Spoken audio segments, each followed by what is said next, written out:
Revelation 2132, from the 28th of October 1941. Announcement of the coming event. A chain of unfortunate circumstances steers world events in a completely different direction, and this is intended by God, because what seems to be detrimental to one nation is beneficial to the soul of all humanity. People do not know how exceedingly wise the Creator of heaven and earth has decided his plan since eternity, how he in his wisdom arranges everything in such a way that it somehow serves the higher development of the souls. And so an event is now also planned which will destroy human plans and cause great confusion among people. The hour when God himself will intervene is drawing ever closer, and it will approach surprisingly quickly. Anyone who only pays attention to world events will only see the dreadful disaster but not its effect on people's souls. And thus he will not want to recognize divine activity either, for it is incomprehensible to him that events which bring unspeakable suffering upon people are necessary for the transformation of thinking and the higher development of the soul.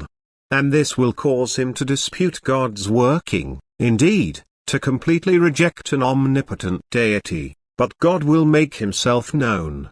He will show himself quite obviously, that is not to the human eye, yet the believer will feel him often and draw new strength from the experience which is now about to happen to the world.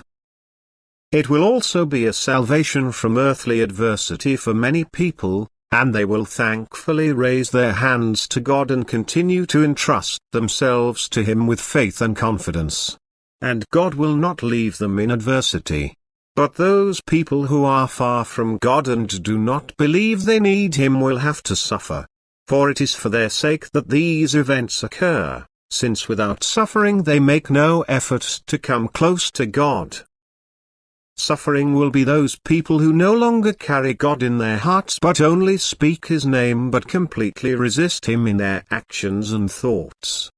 God will reveal himself to them through the coming event, painfully but nevertheless based on his love which does not want to let any person perish and therefore grants them help in every way.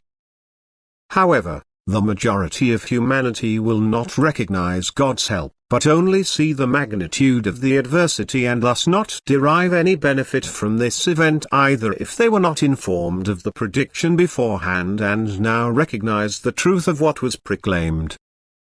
The willing person will come to believe, yet far more people will only see in that event a proof that there is no connection between the Creator and the creations, and they will completely free themselves and give up all faith for it, for they only possessed a sham faith without inwardness, and this will fall victim to the coming event. Amen.